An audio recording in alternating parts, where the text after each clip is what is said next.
नमस्कार नमस्कार, क्या आपको नजर आ रही है आपकी प्यारी प्यारी जग से न्यारी समाप्ति मैम। हाय बच्चा बाड़ी। और आज हम करने वाले हैं lecture number 3 of biotechnology and it's applications. ठीक है, तो हमारा होने वाला है बेटा आज का topic of discussion.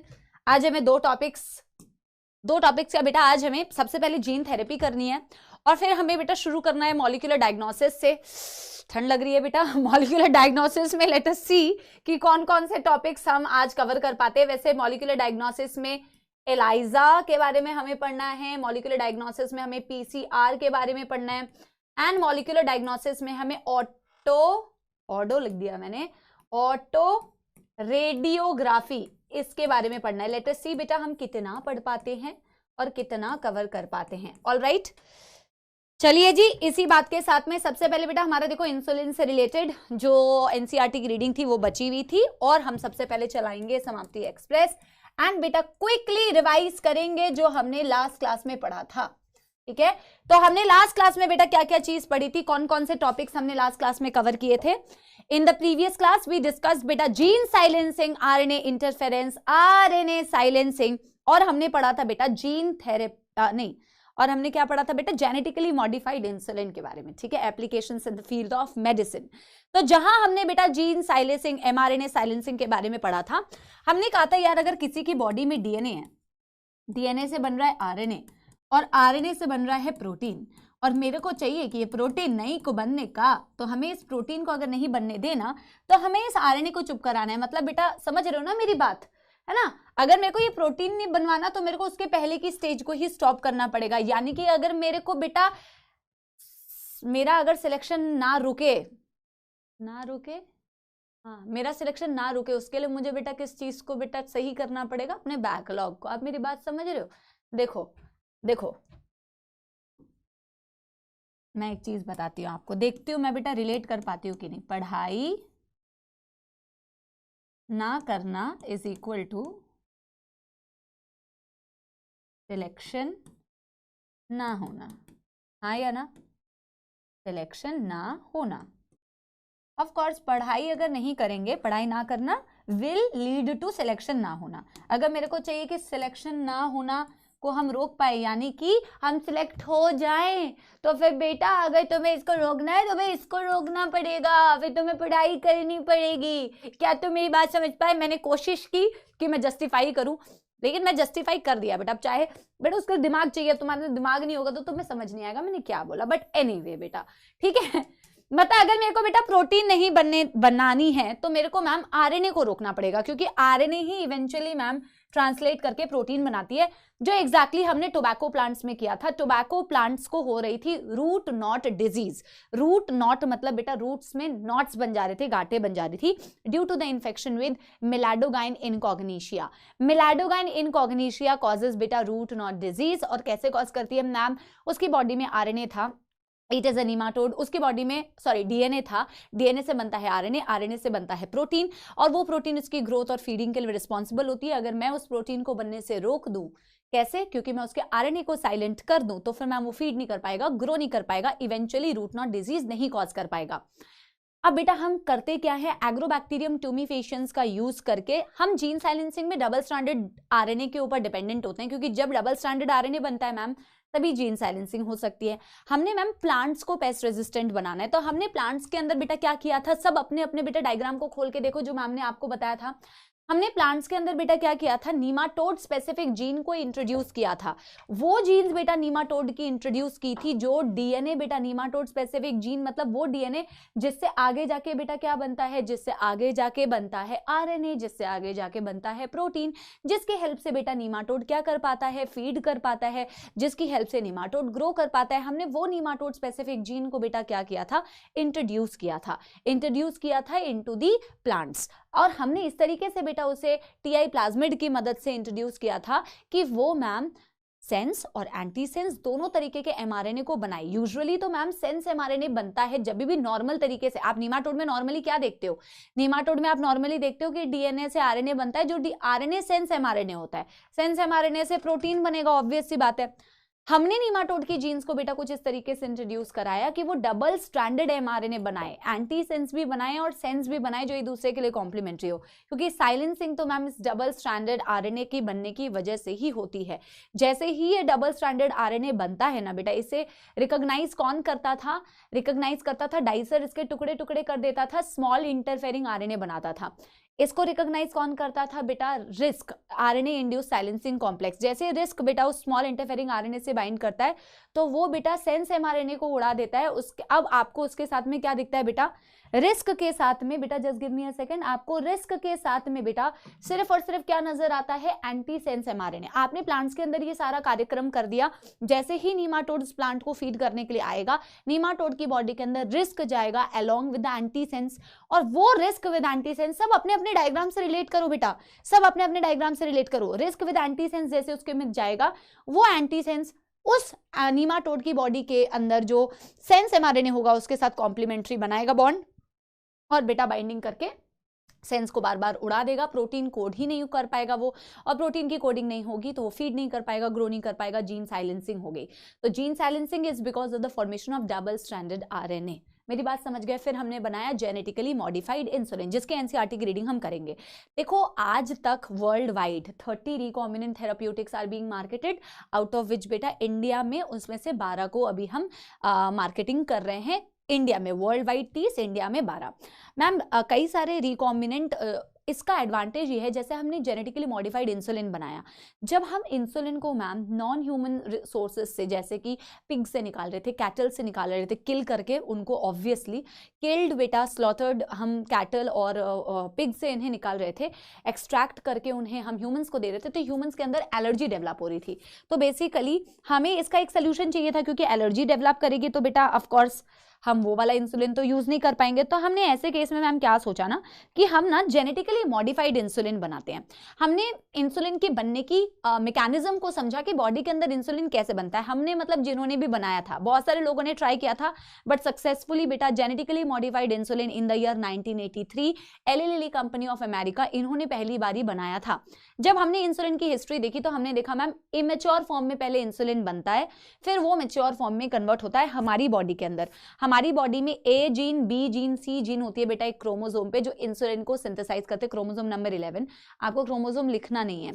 A gene से ए चेन बनता है, बी जीन से बी चेन बनता है, सी जीन से सी चेन बनता है। एक्चुअल में जब एक इमेच्योर इंसुलिन की आप चेन देखोगे, जिसे प्रो इंसुलिन भी बोलते हैं बेटा, तो उस प्रो इंसुलिन में ए चेन होती है, ए से डायरेक्टली सी चेन जुड़ती है, सी से बेटा फिर जुड़ती है बी चेन, ए सी बी चेन होती है बेटा इमेच्योर इंसुलिन के अंदर। जब ये इमेच्योर इंसुलिन बेटा मैच्योर इंसुलिन में कन्वर्ट होती है हमारी बॉडी के अंदर, तो एक मैच्योर इंसुलिन में बेटा सी चेन नहीं होता, that extra C peptide is बेटा removed while the maturation of insulin occurs। ठीक है, मैच्योर में सिर्फ ए और बी चेन ही होते हैं जो डाइसल्फाइड बॉन्ड से जुड़े होते हैं।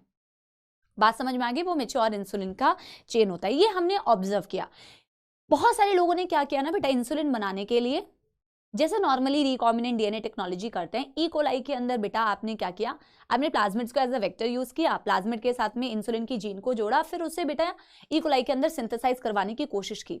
भाई ई कोलाई जो है ना बेटा, इमेच्योर फॉर्म में तो इंसुलिन बना भी लेगा, लेकिन उसे कभी भी मैच्योर फॉर्म में कन्वर्ट नहीं कर सकता, उसके अंदर वो मशीनरी ही नहीं है, तो इंसुलिन कभी उसके अंदर बन ही नहीं पा रहा था। एली लिली कंपनी ने क्या किया बेटा, ए जीन को बनाया, बी जीन को बनाया, हमें जीन सीक्वेंसिंग तो पता ही है।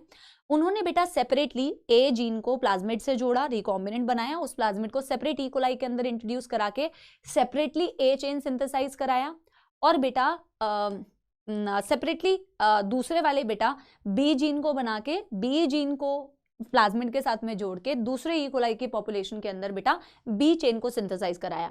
ए चेन को फर्स्ट पॉपुलेशन में निकाला, बी चेन को दूसरे पॉपुलेशन से निकाला, दोनों को बेटा आपस में जोड़ दिया with the help of disulphide bonds. Disulphide bond से बेटा ये दोनों चेन जब जोड़ते हैं ए और बी चेन, तो बनता है आपका मैच्योर इंसुलिन। ठीक है, done done done done. I am sure आप लोगों ने बेटा होमवर्क तो किया ही होगा, फिर भी मैं आप लोगों को एक बारी जेनेटिकली इंजीनियर्ड इंसुलिन की रीडिंग एनसीईआरटी की करा देती हूँ। ठीक है, देखो, management of adult onset of diabetes is possible by taking insulin at regular intervals. अब मैं आपको पहले तो बता दूं इसका क्या मतलब है, बहुत सारे लोगों को इसमें कंफ्यूजन होगी। मैंने आपको बेटा लास्ट क्लास में बताया था ना कि डायबिटीज मेलाइटस भी दो प्रकार की होती है, टाइप 1 एंड टाइप 2। तो टाइप 1 होती है जो यंग एज में होती है and it is auto immune disorder, ठीक है, टाइप 1 होती है। और एक होती है एज के साथ होती है बेटा, दैट एज के साथ, दैट इज बेटा एडल्ट ऑनसेट ऑफ डायबिटीज, इसे टाइप 2 डायबिटीज मेलाइटस बोलते हैं।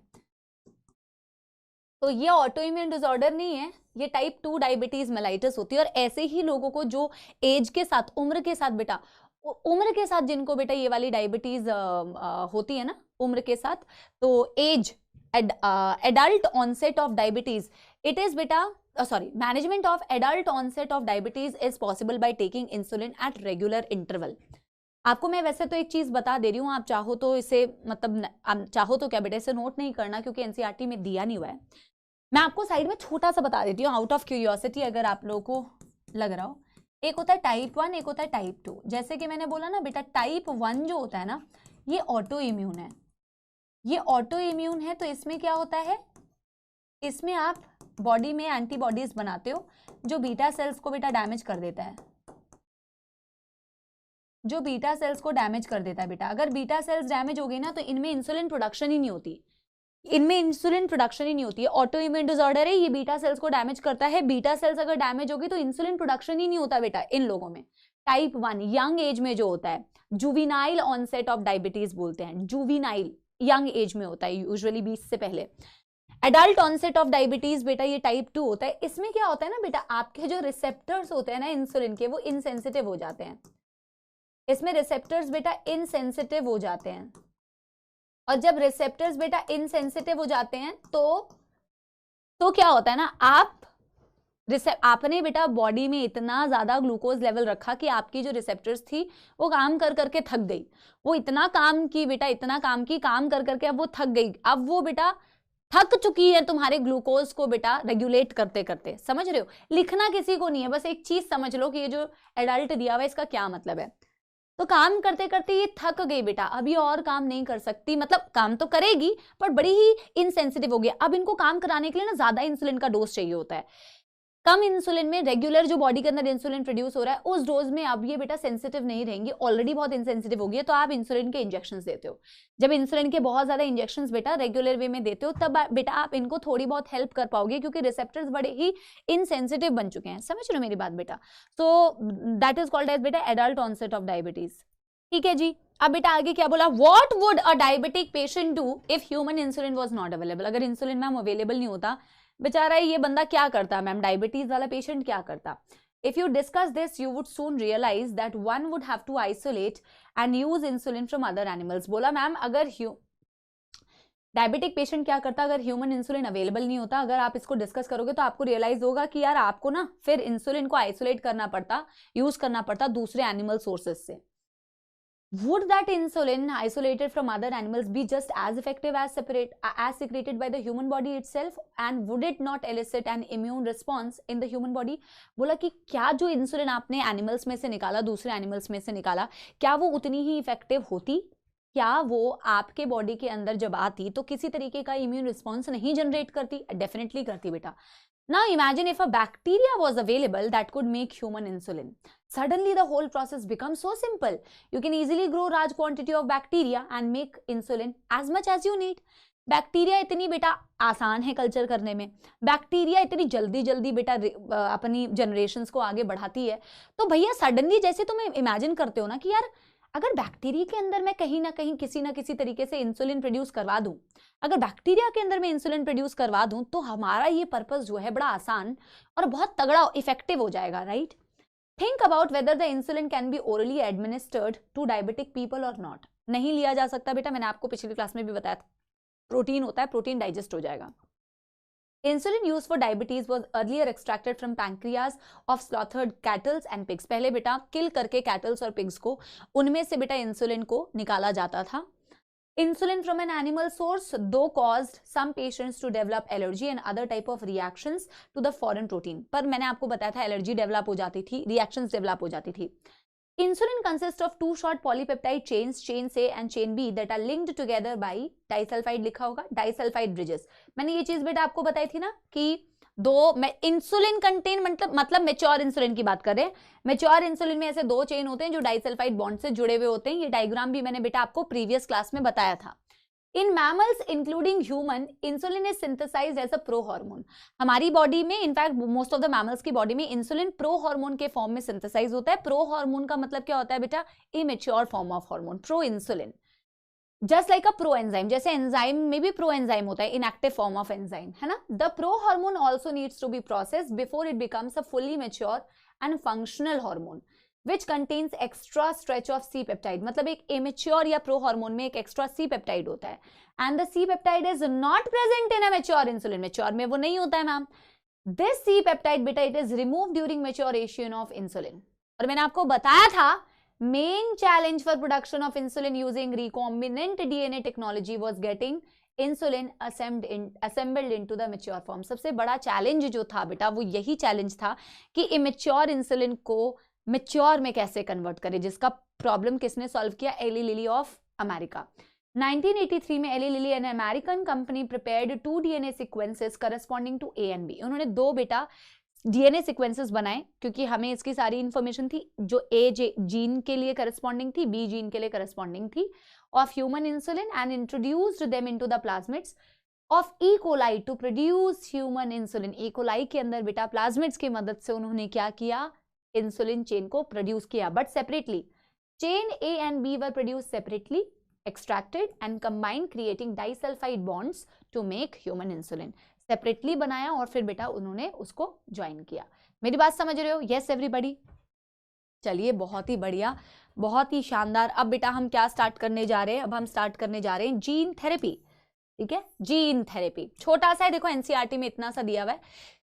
ये मैंने आपको, जब मैंने चैप्टर का इंट्रोडक्शन दिया था बेटा, तभी मैंने आपको बताया था कि एप्लीकेशंस ऑफ बायोटेक्नोलॉजी. हम चैप्टर में पढ़ रहे हैं एप्लीकेशन ऑफ बायोटेक्नोलॉजी, तो जैसा डिमांड होता है वैसा सप्लाई होता है.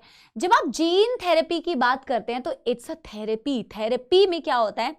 बॉडी के अंदर बेटा अगर कोई भी, वेरी गुड एप्लीकेशन बेटा, बॉडी के अंदर कोई भी डिफेक्टिव अगर जीन है, सपोज मानो बॉडी के अंदर कोई डिफेक्टिव जीन है, जब उस डिफेक्टिव जीन को हम सही जीन से रिप्लेस कर दें, replacement of a defective gene with correct set of gene, that replacement is called as बेटा जीन थेरेपी. तो अगर मैं जीन थेरेपी को डिफाइन करूं तो मैं ऐसे लिख सकती हूं कि replacement of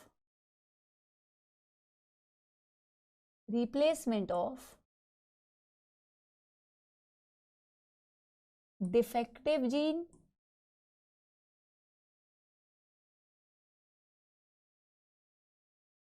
with correct set of gene. Defective gene को करेक्ट सेट ऑफ जीन से रिप्लेस करने के टेक्निक को आप बोलते हैं जीन थेरेपी. आपने थेरेपी की, जीन की थेरेपी की, मतलब कि जो डिफेक्टिव था उसको सही से रिप्लेस कर दिया. ठीक है, पहली बार कब किया गया, किसके लिए किया गया? तो मैं आपको पहले तो लिख दूं, first time.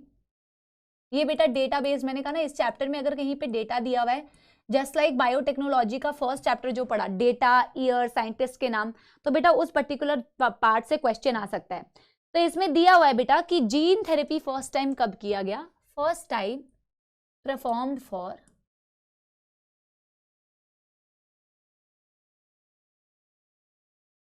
a 4-year-old girl child.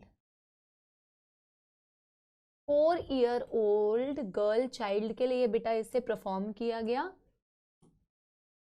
जो किससे सफर कर रही थी बेटा? जो किससे सफर कर रही थी?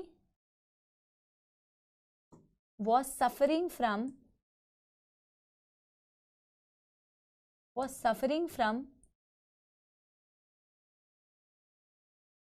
स्किड. ये किससे सफर कर रही थी बेटा? Skid, SCID. अभी मैं बताती हूँ SCID है क्या. अच्छा, ये 4 साल की बच्ची के लिए तो किया गया ही, एंड कौन से साल में किया गया? In the year 1990. Eli Lilly company ने बेटा जेनेटिकली मॉडिफाइड इंसुलिन कब बनाया? 1983। पहला रिकॉम्बिनेंट डीएनए कब बना था? 1972। रिस्ट्रिक्शन एंजाइम कब पहली बार बेटा डिस्कवर हुए थे ई कोलाई में से? 1963। 2 एंजाइम्स बेटा, एक डीएनए मिथाइलेज था, एक रिस्ट्रिक्शन एंजाइम था, ठीक है। शी वाज सफरिंग फ्रॉम बेटा स्किड। स्किड का फुल फॉर्म क्या होता है बेटा? स्किड का फुल फॉर्म होता है severe combined immunodeficiency. Severe combined immunodeficiency, skid, SCID, severe combined immunodeficiency. Immunodeficiency आप समझ रहे हो, इम्यून सिस्टम की डेफिशिएंसी। ऐसा क्या हुआ बेटा स्किड में? ऐसा क्या हुआ बेटा, जो भी स्किड से सफर करता है इसमें बेसिकली ADA जीन जो होता है वो डिफेक्टिव होता है जन्म से ही बेटा, बाय बर्थ जन्म से ही ADA जीन डिफेक्टिव है। कंजेनाइटल, जन्म से ही कंजेनाइटल बेटा आपकी ADA जीन जो है जन्म से ही डिफेक्टिव आई। जब आप पैदा हुए आपकी जीन ऑलरेडी डिफेक्टिव थी। मैम ADA का क्या फुल फॉर्म है? ADA जीन डिफेक्टिव होती है तो क्या प्रॉब्लम होती है बेटा? अब आपको समझना है, स्किड में जो ADA जीन डिफेक्टिव होती है, ADA का फुल फॉर्म होता है adenosine deaminase. Adenosine deaminase, ADA, adenosine deaminase. Ma'am ये जीन इतनी इंपॉर्टेंट क्यों है? तो बेटा जरा देखो ये जीन इतनी इंपॉर्टेंट क्यों है, ये जीन इतनी इंपॉर्टेंट क्यों है? जो ADA की जीन आपकी नॉर्मली बॉडी में प्रेजेंट होती है ना बेटा, आपकी बॉडी में जो नॉर्मल ADA की जीन प्रेजेंट होती है,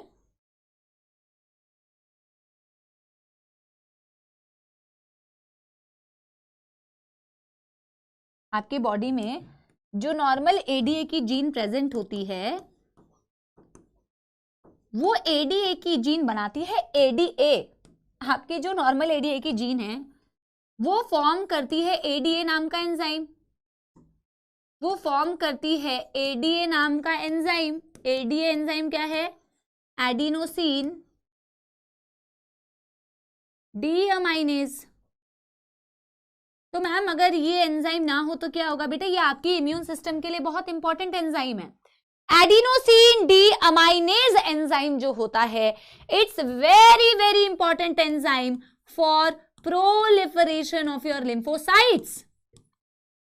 प्रोलिफरेशन मतलब उसकी पॉपुलेशन बढ़ना, आगे डिफरेंशिएशन होना, उनकी जनसंख्या बढ़ना, प्रोलिफरेशन ऑफ लिम्फोसाइट्स। और आपने बेटा लिम्फोसाइट्स के बारे में ऑलरेडी पढ़ा है। व्हाट आर लिम्फोसाइट्स बेटा? व्हाट आर लिम्फोसाइट्स बेटा? Lymphocytes is a type of WBC। और बेटा ये आपकी लिम्फोसाइट्स जो होती है क्या इम्यून सिस्टम में बहुत बड़ा रोल प्ले करती है? अभी आप ह्यूमन हेल्थ एंड डिजीजेस पढ़ोगे, B लिम्फोसाइट्स होती है, T लिम्फोसाइट्स होती हैं। आपकी पूरी इम्यूनिटी जो होती है इन लिम्फोसाइट्स पे डिपेंडेंट होती है। आपकी लिम्फोसाइट्स अगर बेटा अपनी जनसंख्या को बढ़ाएगी ही नहीं, प्रोलिफरेट करेगी ही नहीं, तो आपकी इम्यून सिस्टम क्या हो जाएगी बेटा? पुअर। आपकी इम्यून सिस्टम क्या हो जाएगी बेटा? पुअर इम्यून सिस्टम हो जाएगी, जैसा कि बेटा स्किड में होता है। तभी तो आप बोलते हो सीवियर, बहुत ज्यादा सीवियर होता है combined immuno deficiency. Severe combined immunodeficiency, जहां मैम ADA नहीं बनता जन्म से, ADA जीन डिफेक्टिव होती है मैम। और ADA जीन जो होता है बेटा, ये कहाँ होता है पता है? ये ADA जीन होता है आपके लिम्फोसाइट्स में। ये ADA जीन एक्चुअल में होता कहाँ है बेटा? लिम्फोसाइट्स में होता है। तभी तो उसी की बेटा उसी की प्रोलिफरेशन करा रहा है। ये ADA जो जीन है, ये जीन कहाँ प्रेजेंट है बच्चा पाड़ी? ये जीन आपके लिम्फोसाइट्स की जीन है। ये जीन आपके लिम्फोसाइट्स की जीन है। तो मैं ऐसे बना दे रही हूँ, वैसे इतना जीन बेटा आपके सेल से तो बाहर नहीं निकलेगा पर आप मेरी भावनाओं को समझना, ठीक है? ये ADA की जीन है, ये लिम्फोसाइट है। अब देखो बेटा इसको हम हेल्प कैसे कर सकते हैं, जीन थेरेपी से तो हेल्प करेंगे ही, जहां हम डिफेक्टिव जीन को करेक्ट जीन से रिप्लेस कर देंगे। कैसे करेंगे वो तो टेक्निक हम पढ़ेंगे ही कि मैम कैसे रिप्लेस किया गया। बट बेटा जिन लोगों में ना एडीए जीन डिफेक्टिव होता है, जन्म से ही डिफेक्टिव होता है, जो स्किड से सफर करते हैं, उनके ट्रीटमेंट बहुत सारे अवेलेबल है, बट हम कौन सा करते हैं ये मैं आपको बताती हूँ। बट अब हम ट्रीटमेंट कैसे कर सकते हैं, मल्टीपल टेक्निक से हम ट्रीटमेंट कर सकते हैं। देखो ट्रीटमेंट हम कैसे कर सकते हैं, कैसे कैसे कर सकते हैं ट्रीटमेंट ऑफ किड। बेटा आपने वो पॉज करके लिखना था, किड या एडीए डेफिशिएंसी या एडीए डिफेक्ट, बेटा इसको पॉज करके लिख लो, ठीक है। मैम कैसे ट्रीटमेंट कर सकते हैं, नंबर 1 ट्रीटमेंट बेटा हम कर सकते हैं enzyme replacement therapy. Enzyme replacement therapy,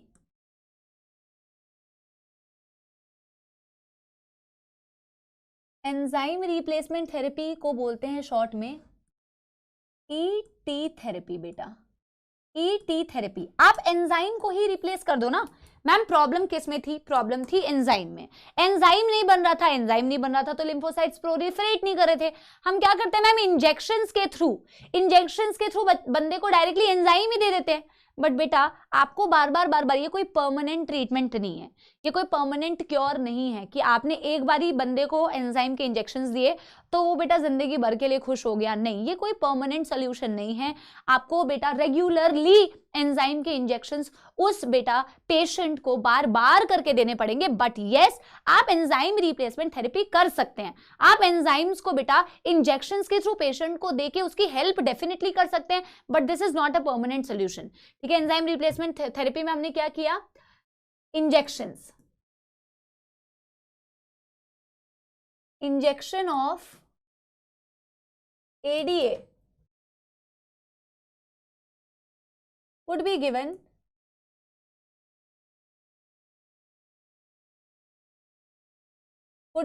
directly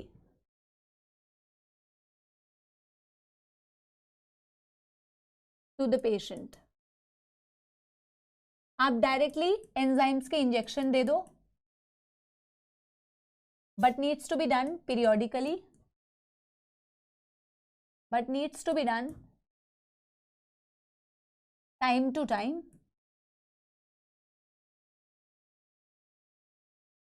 as it's not a permanent solution या as it is not, क्योंकि एनसीईआरटी ने बेटा ये दिया हुआ है as it is not a permanent solution, not a permanent cure। ये permanent cure नहीं होता, as it is not a permanent cure. Number 2 बेटा हम क्या कर सकते हैं, bone marrow transplantation. Bone marrow को ही ट्रांसप्लांट क्यों करना है, बोन मैरो को ही ट्रांसप्लांट क्यों करना है। आप अगर देखो डिफेक्ट किस में है बेटा, ट्रांसप्लांटेशन। डिफेक्ट किस में है बेटा, लिम्फोसाइट में है ना डिफेक्ट, क्योंकि लिम्फोसाइट की ही जीन में बेटा डिफेक्ट है। लिम्फोसाइट की वो जीन में डिफेक्ट है जो जीन एडीए जीन है, तो डिफेक्ट मैम लिम्फोसाइट्स का है।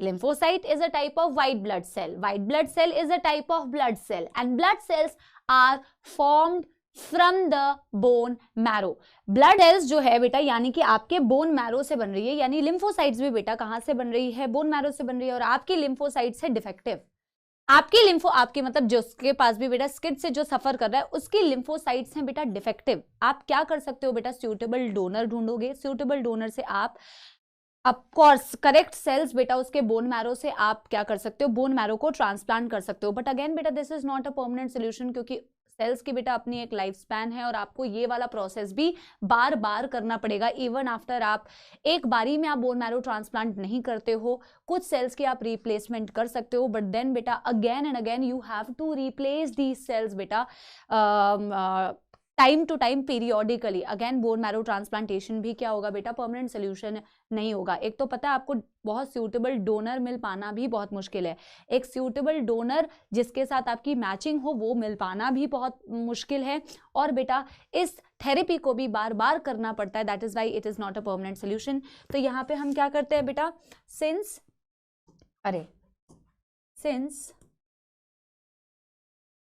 source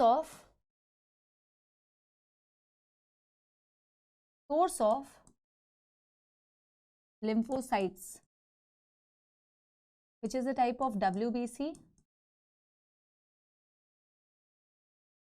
is from bone marrow. From bone marrow, one can find a suitable donor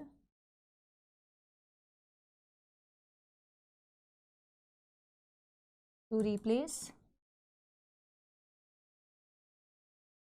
bone marrow cells,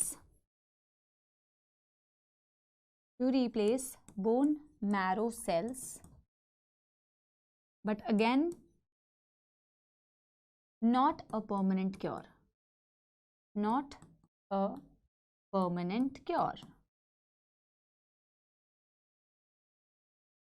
तो भैया ये दोनों चीजें, ऐसा नहीं है बेटा अगला जीन थेरेपी करोगे, थर्ड जो ऑप्शन बचता है दैट इज जीन थेरेपी, ऐसा नहीं है कि जीन थेरेपी करोगे तो परमानेंट सोल्यूशन। अभी मैं आपको लिखवाऊंगी जीन थेरेपी भी परमानेंट क्योर नहीं होता अनटिल एंड अनलेस आपने जीन थेरेपी जो है अर्ली एम्ब्रियोनिक स्टेज में की है, जीन थेरेपी भी परमानेंट सोल्यूशन नहीं होता। एंजाइम रिप्लेसमेंट थेरेपी, बेटा हमने ET लिख दिया है क्या, ERT बेटा, ERT enzyme replacement therapy by mistake बेटा, enzyme replacement therapy.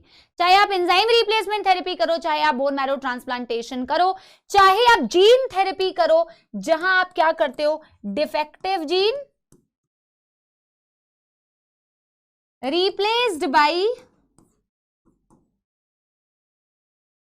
Correct gene, ये भी बेटा परमानेंट सोल्यूशन नहीं होता। अगर आपने जीन थेरेपी अडल्ट्स में करी, अगर आपने जीन थेरेपी ऐसा रिप्लेसमेंट एम्ब्रियोनिक लाइफ में किया होता, अभी मैं आपको बताऊंगी भी और लिखवाऊंगी भी, तो शायद ये परमानेंट सोल्यूशन होता। बट अगर ये जीन थेरेपी बेटा कब की गई है, ये जीन थेरेपी जो अभी प्रॉब्लम है एडल्ट्स में की गई है, it is not a permanent solution. आप पहले इसको पॉज करके लिखो, फिर मैं आपको बताती हूँ ये जो बेटा फर्स्ट क्लिनिकल जीन थेरेपी जो की गई थी किसके अंदर, ये 4 साल की girl child, first clinical gene therapy, ये 4 साल की बेटा गर्ल चाइल्ड थी, याद रखना। ये कैसे की गई थी, पहले तो बेटा इसका प्रोसेस आप समझोगे, फिर आप देखोगे कि ये भी परमानेंट सोल्यूशन नहीं होता। बेटा आपको रीजन, मैं पूरा टॉपिक पढ़ा देती हूँ, फिर आपको रीजन बताऊंगी कि क्यों ये भी परमानेंट सोल्यूशन नहीं होता। अनटिल एंड अनलेस ये आप एम्ब्रियोनिक लाइफ में करो, स्टेम सेल स्टेज जब होती है तब करो, तभी ये परमानेंट सोल्यूशन हो सकता है, अदरवाइज बेटा ये भी परमानेंट सोल्यूशन नहीं होता। तो फर्स्ट क्लिनिकल जीन थेरेपी बेटा कैसे की गई थी, इसको जरा समझते हैं। तो बेटा इसमें हमने सबसे पहले करना क्या है, हमें जीन थेरेपी करनी है, हमें उस पेशेंट को देखना है भैया जिसके लिम्फोसाइट में प्रॉब्लम लिम्फोसाइट में, क्योंकि लिम्फोसाइट में ADA जीन है, तो हमें बेटा उस जीन को रिप्लेस करना है। जीन थेरेपी मतलब क्या था, जीन की replacement, the defective gene replace by correct set of gene. तो मैंने क्या किया बेटा, सबसे पहले बेटा हम करते हैं कि हम लिम्फोसाइट्स को बाहर ले आते हैं बॉडी से। Lymphocytes are lymphocyte of the patient is taken out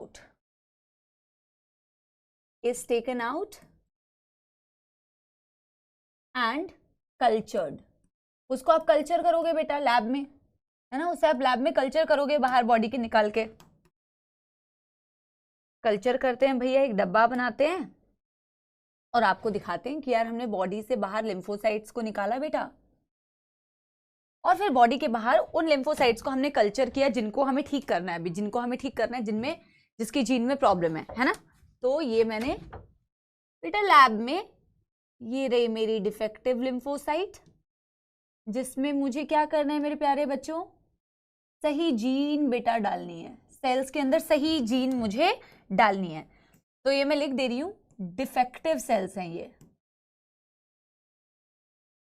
defective lymphocytes क्यों बोल रही हूं मैं, क्योंकि बेटा इन लिम्फोसाइट्स की जीन डिफेक्टिव है ऑब्वियसली, ये डिफेक्टिव लिम्फोसाइट है मैम, इसको हमने कल्चर कर रखा है बेटा बॉडी के बाहर। अब बेटा आप मुझे बताओ, जब भी होस्ट जो होता है वो एनिमल सेल होता है। यहाँ पे होस्ट क्या है बेटा? एनिमल सेल है।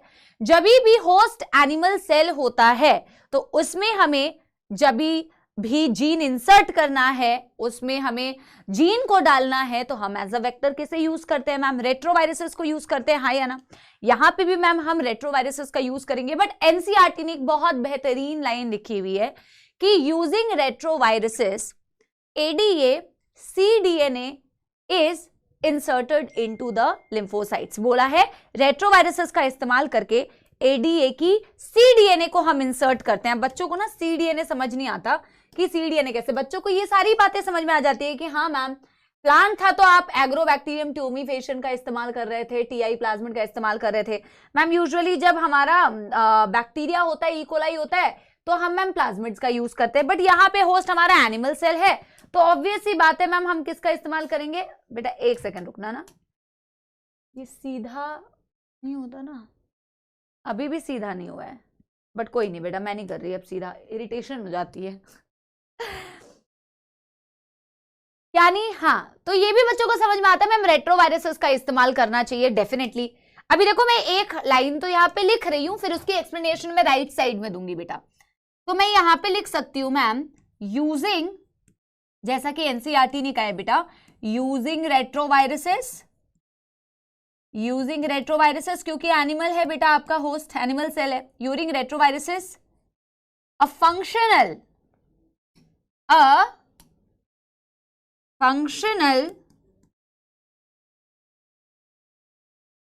ADA cDNA is inserted into these lymphocytes। अब मामला समझना बेटा, मेरी बात समझना। यहां रेट्रोवायरसेस की शक्ल सूरत देखो। हमारा जो रेट्रोवायरस होता है, प्यारा प्यारा जग से न्यारा, बेटा ये तो रेट्रोवायरस है। इसका जेनेटिक मटेरियल क्या है बेटा? इसका जेनेटिक मटेरियल क्या है बेटा? इसका जेनेटिक मटेरियल तो आरएनए है मैम। और अगर इसका जेनेटिक मटेरियल मैम आरएनए है, तो आरएनए के साथ तो मैम जो कि सिंगल स्ट्रैंडेड है, आप आरएनए के साथ मैम डीएनए कैसे जोड़ दोगे? जैसे हम बेटा कभी भी रिकॉम्बिनेंट बनाते हैं तो हम क्या करते हैं? रिकॉम्बिनेंट तो बहुत आसानी से डीएनए के साथ डीएनए जोड़ सकते हो, आरएनए के साथ आरएनए जोड़ सकते हो। अब तुम क्या करोगे बेटा? तुम्हें इस सेल के अंदर ADA gene, ADA DNA double standard, तुम्हें एडीए को इसके अंदर डालना है क्योंकि इसके अंदर एडीए डिफेक्टिव है। पहले मेरी बात मानते हो कि नहीं ये बताओ? मानो, मेरी बात को मानो बेटा। आपको एडीए डालना पड़ेगा कि नहीं? एडीए डीएनए आपको डालना है इसके अंदर। डीएनए क्या है बेटा? आपका डीएनए तो डबल स्टैंडर्ड है। अगर आपको डबल स्ट्रैंडेड डीएनए डालना है तो तुम रेट्रोवायरस की मदद से कैसे डाल सकते हो मैम? उसके पास तो आरएनए है एज ए जेनेटिक मटेरियल। तुम आरएनए के साथ में एडीए के डीएनए को कैसे जोड़ोगे? वो है बहुत बड़ी एक प्रॉब्लम, बट इसका सोल्यूशन निकल सकता है। अब देखो, तुम एडीए के डीएनए को इसके अंदर डालना चाहते हो, बट मैम इसकी मदद से डाल रहे हो, और इसकी मदद से अगर डाल रहे हो तो इसके आरएनए के साथ तो हम डीएनए नहीं जोड़ सकते मैम। बहुत फॉर श्योर है मैम ये बात। तो अब क्या किया जाए बेटा? क्या किया जाए? ये हमारा रेट्रोवायरस है, ये मैम आरएनए से डीएनए बना सकता है। इसके पास रिवर्स ट्रांसक्रिप्टेज है, आरएनए है, बट मैम इसके साथ आप डीएनए नहीं जोड़ सकते। तो हम लैब में बेटा क्या करते हैं, हमारे पास इन लैब हम जो चीज करते हैं, हमारे पास एडीए का डीएनए तो है मैम, हम एडीए के डीएनए को तो बना सकते हैं मैम जो डबल स्टैंडर्ड है, बट मैम इसको हम इसके साथ जोड़ नहीं सकते। तो अब हम क्या करेंगे ना मैम, इससे बनाएंगे लैब में ही जो नॉर्मल बॉडी का प्रोसेस होता है बेटा। इससे क्या बनाएंगे मैम? अच्छा अलग कलर से बनाती हूँ ताकि उसके साथ जोड़ के दिखा सकूं ना। इससे बेटा क्या बनाऊंगी मैम? आरएनए बनाऊंगी। हम डीएनए से आरएनए बना सकते हैं ना। ये एडीए का आरएनए होगा क्योंकि एडीए के ही डीएनए से बन रहा है। ये हम लैब में कर रहे हैं बेटा। और किसकी मदद से कर रहे हैं मैम? नॉर्मल ट्रांसक्रिप्शन हो रहा है। ट्रांसक्रिप्शन हो रहा है जैसे हमारी बॉडी में नॉर्मल ट्रांसक्रिप्शन होता है, डीएनए से आरएनए बनना, मैम नॉर्मल ट्रांसक्रिप्शन हो रहा है।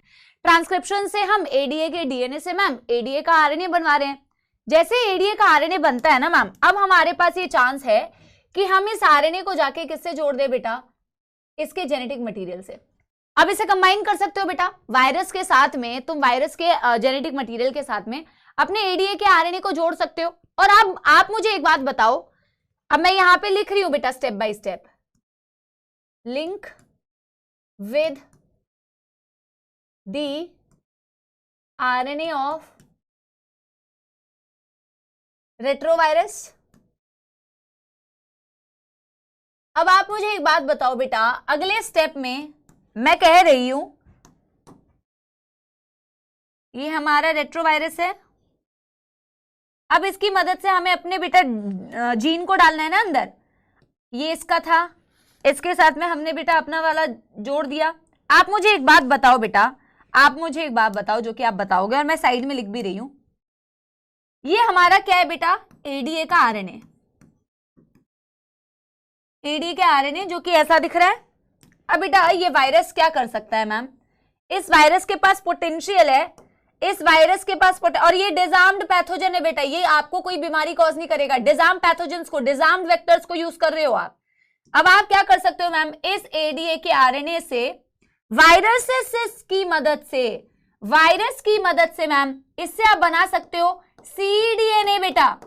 देखो आरएनए से जब डीएनए बनता है, आरएनए से जब डीएनए बनता है तो रिवर्स ट्रांसक्रिप्शन कहलाता है, और इसमें जो एंजाइम मदद करेगा reverse transcriptase, reverse transcriptase.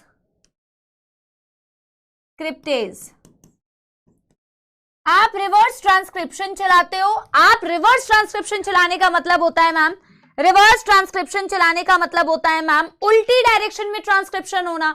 Transcription क्या होता है, डीएनए से आरएनए बनना, बट आप रिवर्स ट्रांसक्रिप्शन चला रहे हो बेटा। ये चीज आपके एनसीईआरटी में एक्सप्लेन नहीं की होती है कि कॉम्प्लीमेंट्री डीएनए क्यों हम बोलते हैं, वाई, और यहां से सवाल भी बनता है सीडीएनए। कॉम्प्लीमेंट्री डीएनए क्यों बोला, कॉम्प्लीमेंट्री डीएनए को कैसे इंसर्ट किया मैम आपने अपने लिम्फोसाइट्स के अंदर। तो ये पूरा प्रोसेस होता है बेटा जिससे आप कॉम्प्लीमेंट्री डीएनए बनाते हैं।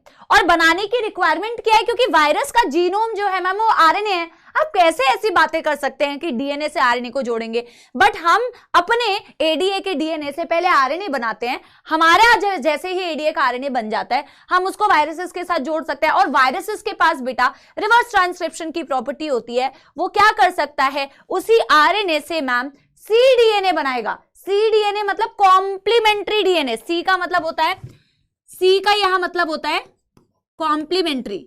बन गया बेटा क्या, अब आप बेटा इस कॉम्प्लीमेंट्री डीएनए जो एडीए का है, जो एडीए के ही करस्पॉन्डिंग होगा क्योंकि एडीए के ही आरएनए से बना है मैम, क्या अब आप इन वायरसेस की मदद से सीडीएनए को इंसर्ट कर सकते हैं? एब्सोल्युटली बेटा, बिल्कुल वही करेंगे। बिल्कुल वही चीज करेंगे, दिखाऊं? बस लिम्फोसाइट जिसको आपने कल्चर किया हुआ था, लिम्फोसाइट जिनको आपने कल्चर किया हुआ था, अब मैं बेटा सारे लिम्फोसाइट्स नहीं बना रही हूं, ऐसे बना के दिखा रही हूं। और यहां पे मैं ये दिखाना चाह रही हूं, ये तुम्हारे रेट्रोवायरसेस।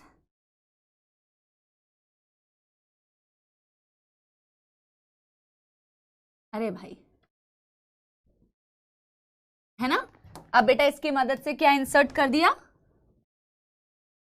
एडीए का सीडीएनए, एडीए सीडीएनए। बस इनकी जो जीन खराब थी तुमने उस जीन को बेटा रिप्लेस कर दिया,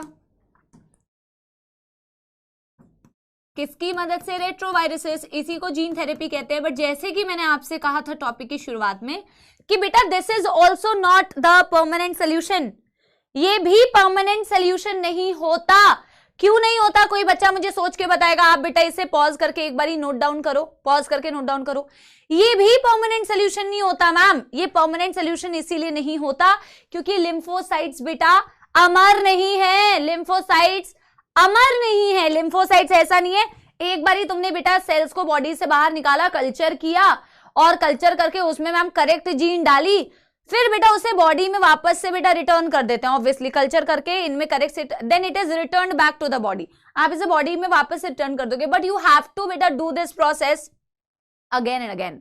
You have to repeat this periodic infusion of lymphocyte. Periodic infusion मतलब periodically, time to time तुम्हें ये वाला प्रोसेस रिपीट करना पड़ेगा, बिकॉज लिम्फोसाइट्स की अपनी एक लाइफ स्पैन होती है. एक बार ही आपने किया और आप सोच रहे हो छुट्टी होगी परमानेंट, ऐसा नहीं होगा मैम. लिम्फोसाइट्स की अपनी लाइफ स्पैन होती है. जब तक ये लिम्फोसाइट जिंदा है तब तक तो वेल एंड गुड, बट जैसे ही बेटा लिम्फोसाइट्स डेड हो जाएंगे उसके बाद बेटा क्या फिर से नई लिम्फोसाइट्स, फिर उनको बेटा आपको क्या करना पड़ेगा, वापस से कल्चर, वापस से जीन डालनी पड़ेगी, वापस से बॉडी को रिटर्न करना पड़ेगा. Gene therapy if done in the adults बेटा it is not a permanent solution. But बेटा अगर ऐसा ही फंक्शनल एडीए, अगर ऐसी ही जीन थेरेपी आप अगर डिटेक्ट कर ले कि एम्ब्रियोनिक लाइफ में ही प्रॉब्लम है, अगर ऐसा ही फंक्शनल एडीए आपने अर्ली एम्ब्रियोनिक लाइफ में किया.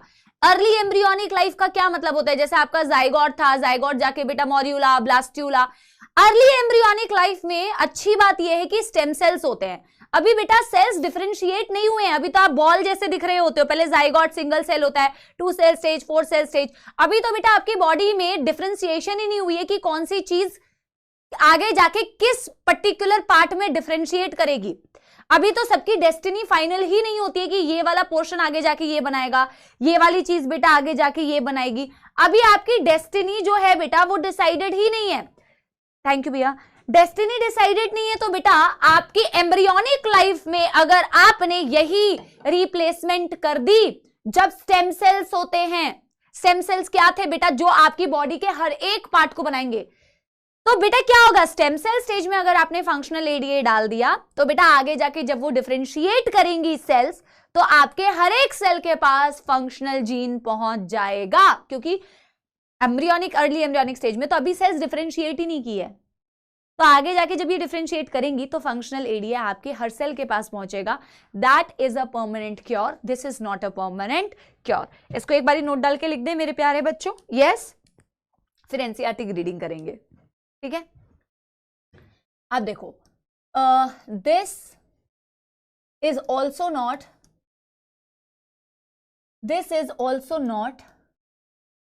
अ permanent solution.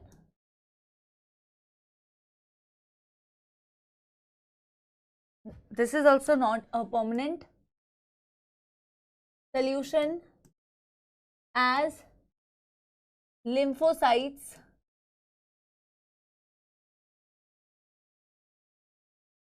are not immortal. Not immortal का मतलब, immortal मतलब अमर. immortal थोड़ी है, mortal है ना. मैं यहाँ पे लिख भी दे रही हूँ, अगर अमर नहीं है ये, है ना. Periodic infusion of such lymphocytes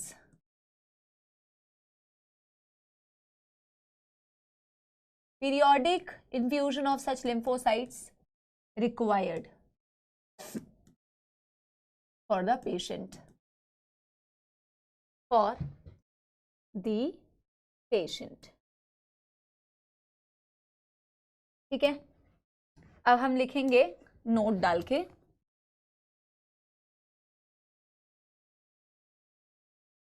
gene therapy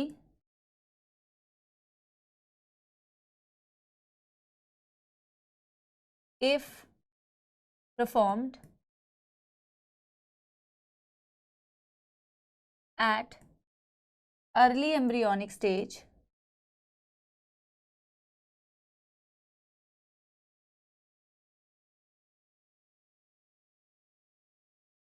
can be a permanent solution, can be a permanent solution as during that phase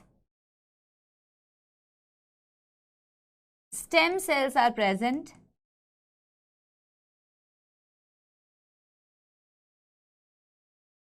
which are still not differentiated, which are still not differentiated, still not differentiated. और जब आप उस stage में करते हो तो आपके हर एक सेल के पास क्या पहुंच जाता है बेटा, फंक्शनल ADA। समझ में आ गया बेटा? 1 सेकेंड दो time.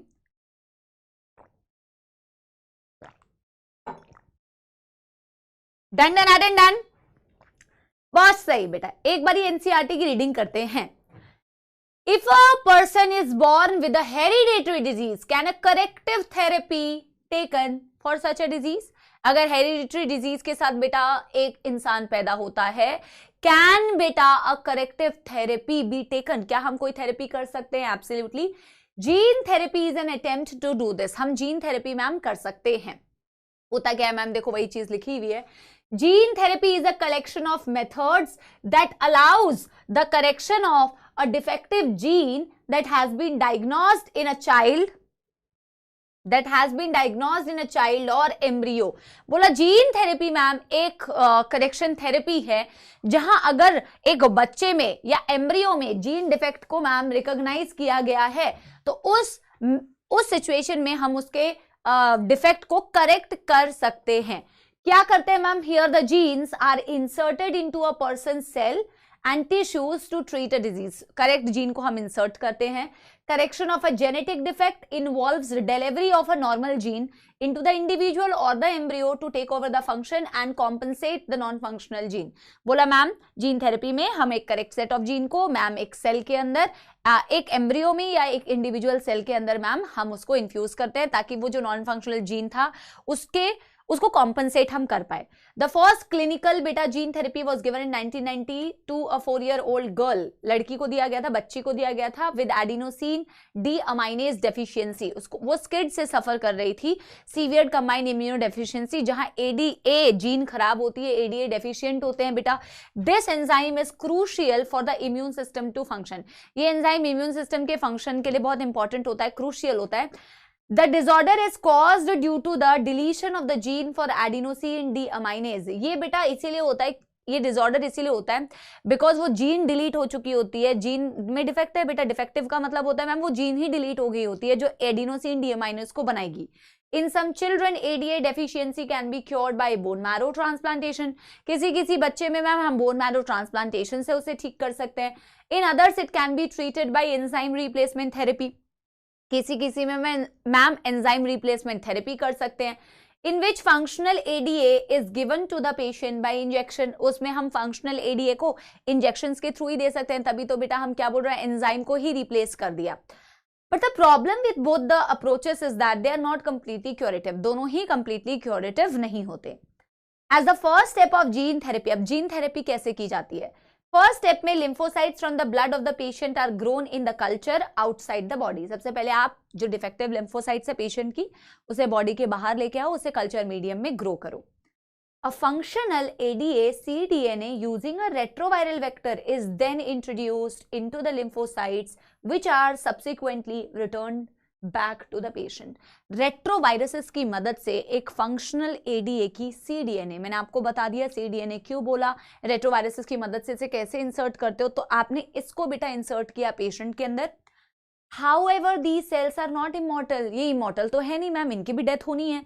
The patient requires periodic infusion of such genetically engineered lymphocytes। Patient को बार बार ये थेरेपी बेटा आपको देनी पड़ेगी। However, if the gene isolated from bone marrow cell producing ADA is introduced into the cells at early embryonic stage, it can be a permanent cure। but अगर बेटा ADA बनाने वाली जीन को अगर बेटा आप एम्ब्रियोनिक लाइफ में ही उसको कर दें, करेक्ट जीन थेरेपी दे दें, तो मैम ये एक परमानेंट क्योर, परमानेंट सोल्यूशन हो सकता है। Done done done done, yes everybody. अब बेटा हम क्या चालू करने वाले हैं, मॉलिक्यूलर डायग्नोसिस। पहले तो मैं आपको ये बता दूं कि एनसीईआरटी में एक छोटे से पैराग्राफ में इसे एक्सप्लेन कर दिया है, जहां बेटा 3 टेक्निक्स के बारे में बताया। पीसीआर तो पूरी आप पढ़ चुके हो, बस पीसीआर के बारे में ये बताया हुआ है कि उसकी मदद से हम अर्ली डायग्नोसिस कर सकते हैं। एक एक्सप्लेन किया हुआ ऑटो रेडियोग्राफी, वो बहुत बढ़िया तरीके से एक्सप्लेन किया है एनसीईआरटी में ही। और एक बेटा एक्सप्लेन किया हुआ है एलाइजा, बट एलाइजा को इन्होंने बिल्कुल भी एक्सप्लेन नहीं किया है, 3-4 लाइन में एलाइजा के बारे में दे दिया है। मैं आपको पहले से इसलिए बता रही हूं, देखो पीसीआर तो हम ऑलरेडी पढ़ चुके, पीसीआर के कुछ पॉइंट्स लिख लेंगे कि ये कैसे डायग्नोसिस में हेल्प कर रही है। ऑटो रेडियोग्राफी तो बेटा एनसीईआरटी में ही एक्सप्लेन किया हुआ, उसको हम डायग्रामेटिकली समझ लेंगे। एलाइजा जो है बेटा, उसके साथ में प्रॉब्लम ये है कि एनसीईआरटी ने उसको एक्सप्लेन नहीं किया हुआ है, बट उसके पॉइंट्स जो मेंशन किए हैं वो आपको समझने के लिए एक डायग्राम की सहायता लेनी पड़ेगी। जो मैं एलाइजा आपको डायग्रामेटिकली एक्सप्लेन करूंगी, मैं पहले से आपको बता रही हूं, आपको उसे रटना नहीं है, आपको इवेंचुअली एनसीईआरटी की वो लाइंस ही याद रखनी है कि एलाइजा की मदद से क्या डिटेक्ट किया जाता है। बट ये डायग्राम सिर्फ एक सपोर्टिव डायग्राम है और आपको कंसेप्ट्स पता होने चाहिए, और कंसेप्ट्स को बेटा समझने के लिए मुझे उस डायग्राम की सहायता लेनी पड़ेगी। But at the end of the day, जैसे मैंने आरएनए इंटरफेरेंस में भी आपको बताया था, है ना, आरएनए जीन साइलेंसिंग में भी बताया था कि बेटा अल्टीमेटली इवेंचुअली एनसीईआरटी याद रख लो, that is more than sufficient. जब मैं मॉलिक्यूलर डायग्नोसिस की बात कर रही हूं बेटा, देखो यहां देखो, डायग्नोसिस का मतलब पता लगाना, डायग्नोस करना कि बीमारी है या नहीं है, उसको पता करना इस डायग्नोसिस। पहले के टाइम पे भी बेटा डायग्नोसिस टेक्निक आती थी जो कन्वेंशनल डायग्नोसिस टेक्निक होती है। आज के डेट पे बेटा कन्वेंशनल से बढ़कर मॉलिक्यूलर डायग्नोसिस जो हमारी एडवांस्ड डायग्नोसिस टेक्निक आई है। दोनों में क्या डिफरेंस होता है, पहले तो मैं आपको एनसीईआरटी से रीड कराती हूं कि डिफरेंस क्या होता है। देखो, और डायग्नोसिस करना क्यों जरूरी है, ताकि बेटा आप किसी भी बीमारी को जितनी जल्दी पता लगाओ। ऑफ कोर्स डायग्नोसिस क्यों जरूरी है, जिस बीमारी की पता बेटा जितनी जल्दी लग जाएगी, उसका सोल्यूशन बेटा उतनी आसानी से आ जाएगा। HIV सिम्टम्स आप पढ़ोगे बेटा इसके कि बहुत लेट आते हैं, बहुत लेट। अगर इसकी डायग्नोसिस पहले हो जाए, PCR से भी आप डायग्नोसिस कर सकते हो। अगर इसकी डायग्नोसिस बेटा अर्ली हो जाती है तो फिर आप इसकी ट्रीटमेंट भी बेटा बहुत जल्दी से आप कर सकते हो। ठीक है, you know that for effective treatment of a disease, early diagnosis and understanding of its pathophysiology is very very important। Diagnosis बहुत ज्यादा जरूरी है, और बेटा आपकी बॉडी में जो पैथोफिजियोलॉजी है, बीमारी होने पर आपकी बेटा बॉडी के सेल्स आगे कैसे कैसे बेटा, मतलब वो बीमारी आगे आगे कैसे प्रोग्रेस कर रही है, क्या क्या प्रॉब्लम्स क्रिएट कर रही है, that is very very important, है ना। Early diagnosis is also very important, और आगे वो क्या क्या बेटा प्रॉब्लमैटिक सिचुएशन, क्या क्या बेटा आपकी बॉडी में चेंजेस आ सकते हैं, उसकी पैथोफिजियोलॉजी क्या है, उसकी अंडरस्टैंडिंग भी वेरी वेरी इंपॉर्टेंट है। यूजिंग बेटा conventional method of diagnosis, conventional diagnosis technique अगर आप पुराने टाइम पे जो करते थे, यूरिन टेस्ट, सीरम एनालिसिस अगर आप करते हो, early detection is not possible. जो आप पुराने टाइम पे, जो आप यूजुअली करते हैं, आज के टाइम पे भी बेटा बहुत सारी प्रॉब्लम्स के लिए यूरिन टेस्ट किया जाता है, सीरम एनालिसिस टेस्ट किया जाता है, लेकिन ये जो टेक्निक्स होती थी ना बेटा, इसमें अर्ली डिटेक्शन पॉसिबल नहीं हो पाता था। मतलब अगर पैथोजन, अगर कोई बैक्टीरिया फॉर एग्जाम्पल बहुत कम अमाउंट में प्रेजेंट है ना बेटा, उसकी डिटेक्शन पॉसिबल नहीं हो पाती थी। आज के टाइम पे बेटा रिकॉम्बिनेंट डीएनए टेक्नोलॉजी है। मॉडर्न जो टेक्निक्स होती है डायग्नोसिस, जो मॉडर्न डायग्नोसिस टेक्निक होती है रिकॉम्बिनेंट डीएनए टेक्नोलॉजी, जैसे कि PCR, ELISA and some of the techniques, other techniques जैसे ऑटो रेडियोग्राफी आप पढ़ोगे, it serves the purpose of early diagnosis. जितनी जल्दी डायग्नोसिस उतना बढ़िया ट्रीटमेंट। तो हम बेटा यहाँ पे एक दो ना बातें लिखेंगे मॉलिक्यूलर डायग्नोसिस में। कन्वेंशनल टेक्निक्स, जो पुरानी कन्वेंशनल या ट्रेडिशनल जो टेक्निक्स होती है, कन्वेंशनल डायग्नोसिस,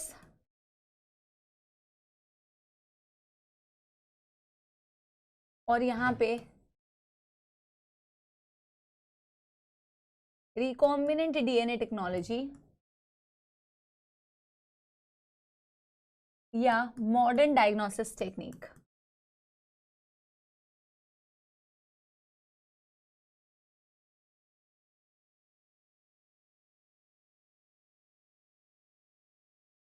यहां पे आप small amount of pathogen can not be detected, small amount of pathogen, अगर आपकी बॉडी में पैथोजन बहुत कम अमाउंट में है, pathogen can not be detected, can not be detected, small amount of pathogen can not be detection. और इसी से related है बेटा कि अर्ली डायग्नोसिस नॉट पॉसिबल।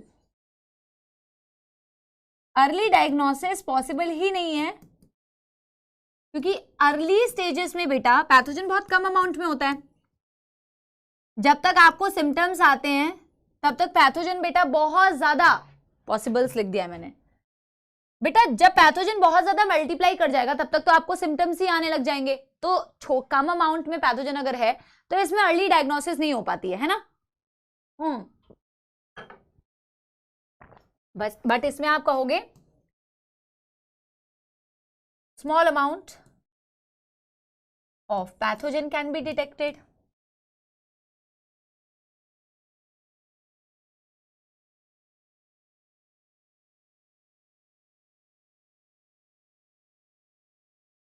है ना, इसमें आप अर्ली डायग्नोसिस कर सकते हो। अब इन्हीं में आप बेटा एग्जाम्पल्स लिखो।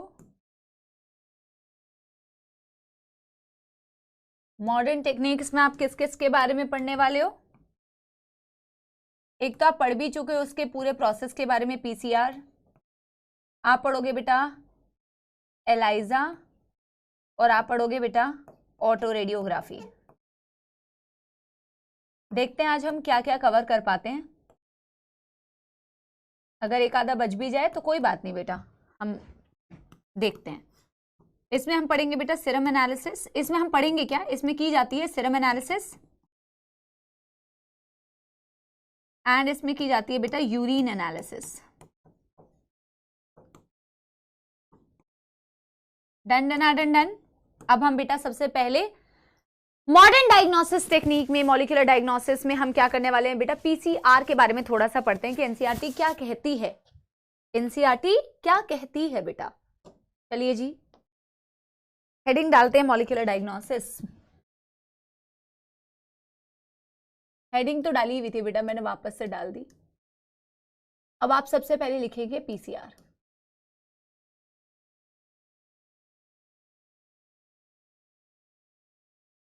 अच्छा, पीसीआर से करते क्या थे बेटा,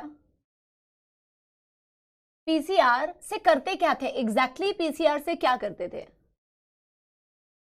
पीसीआर टेक्निक से एक्चुअल में करते क्या थे? Amplification of the genetic material करते थे, एम्प्लीफाई करते थे जेनेटिक मटेरियल को। अगर कम अमाउंट में हमारे पास, मैंने वहां पे भी तुम्हें बताया था कि बेटा अगर तुमको कोई बीमारी है और तुम्हें पता करना है कि बीमारी है या नहीं है, पीसीआर अर्ली डिटेक्शन कैसे बताता है? एक तो पहली बात बेटा, स्मॉल अमाउंट में भी अगर तुम्हारी बॉडी में कोई पैथोजन है, हम उसको एम्प्लीफाई कर सकते हैं। जितना ज्यादा बेटा तुम्हारे पास सैंपल अवेलेबल होगा, उसकी स्टडी इजी हो पाएगी, उसकी बेटा स्टडी आसान हो पाएगी, उसको समझना कि ये पैथोजन है या नहीं है, आपको बेटा उसकी स्टडी आसान हो पाएगी। जितना ज्यादा जेनेटिक मटेरियल आपके पास बेटा अवेलेबल होगा, तो पीसीआर की मदद से बेटा तुम एम्प्लीफिकेशन करते हो।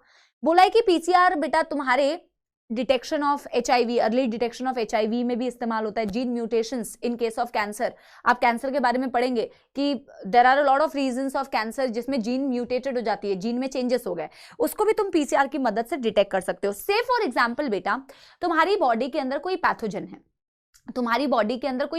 है, तुम सस्पेक्ट कर रहे हो, तुम्हें नहीं पता है ना बेटा, ये डायग्नोसिस टेक्निक है। अभी डॉक्टर के पास तुम जाओगे, बोलोगे कि तुम्हें कोई एक्स बीमारी है, मैं एक्स बीमारी का नाम बोल रही हूँ एक्स, तुम्हें कोई एक्स बीमारी है। अरे भाई ऐसा लग रहा था ये बोर्ड दब रहा है।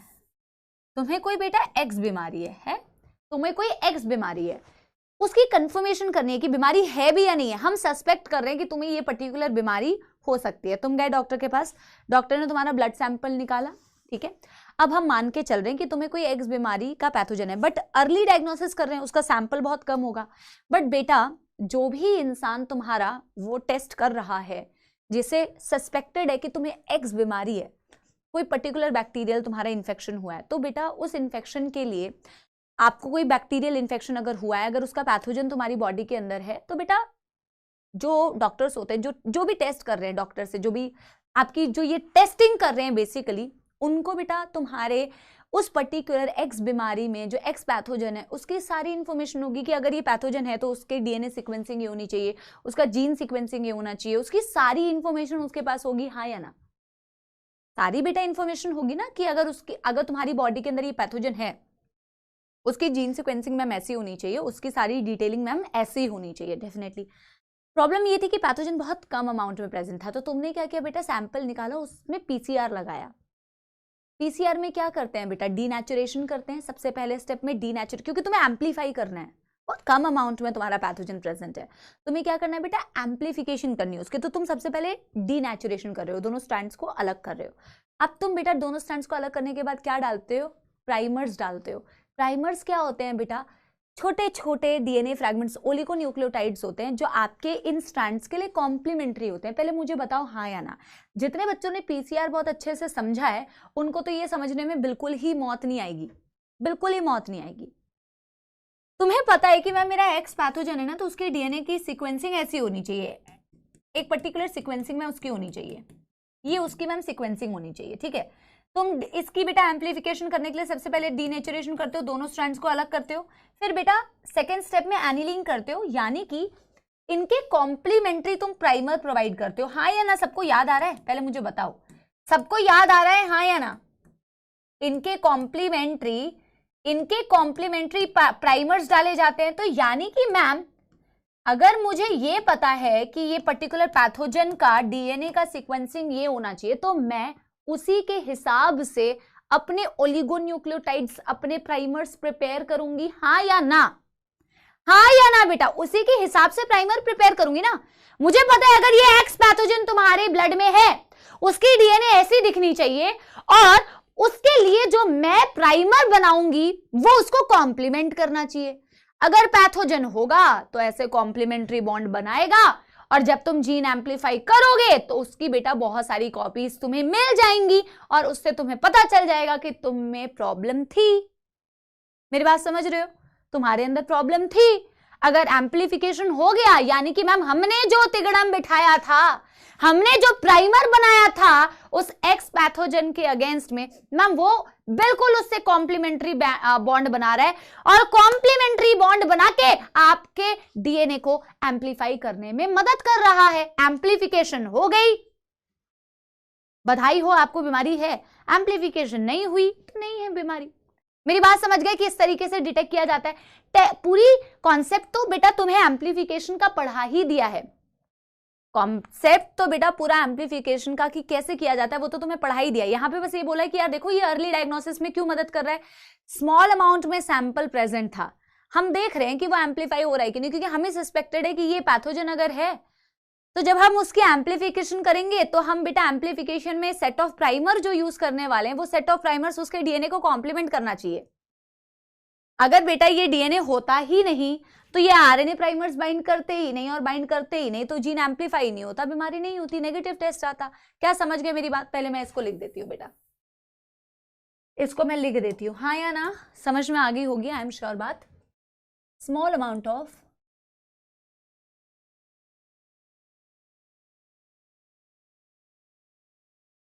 pathogens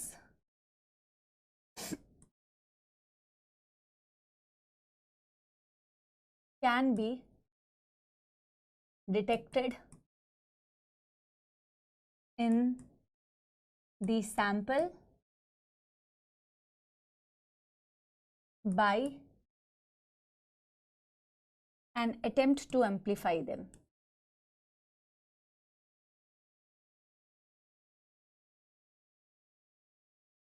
आपको पूरी कहानी बेटा लिखनी नहीं है, आपको सिर्फ ऐसे करके लिखना है कि हम बहुत कम अमाउंट में भी, अगर आपका पैथोजन है ना मैम सैंपल में, हम उस स्मॉल अमाउंट ऑफ पैथोजन को भी डिटेक्ट कर सकते हैं मैम पीसीआर की मदद से। एम्पलीफिकेशन टेक्निक है ऑब्वियसली, ठीक है। अर्ली नहीं, HIV in the sample can be detected using this। ये बेटा इसके ना एग्जाम्पल्स दिए हुए कि आप पीसीआर की मदद से क्या क्या डिटेक्ट कर सकते हो, तो ये एनसीईआरटी में जो जो दिए हैं वो लिख लो। Can be detected gene mutations, mutations का मतलब पता है ना बेटा, वैसे तो अलग अलग टाइप की म्यूटेशंस होती है, अगर जीन में कोई भी चेंजेस है, gene mutations in cancer patients, gene mutations in cancer patients can also be detected via this.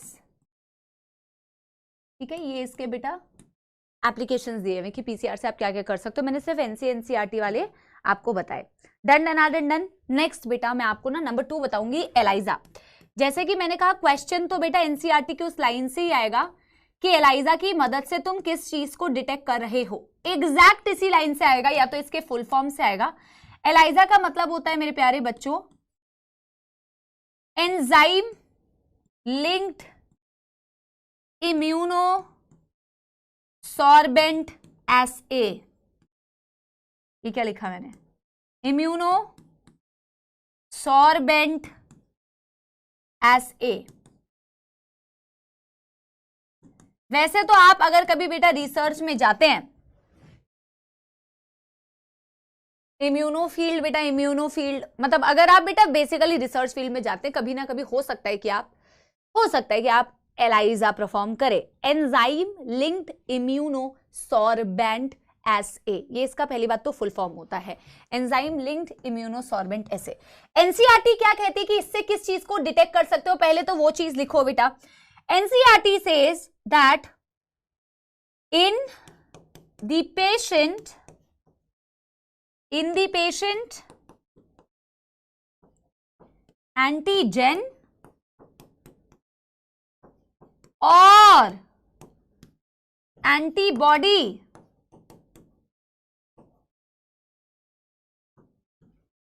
corresponding to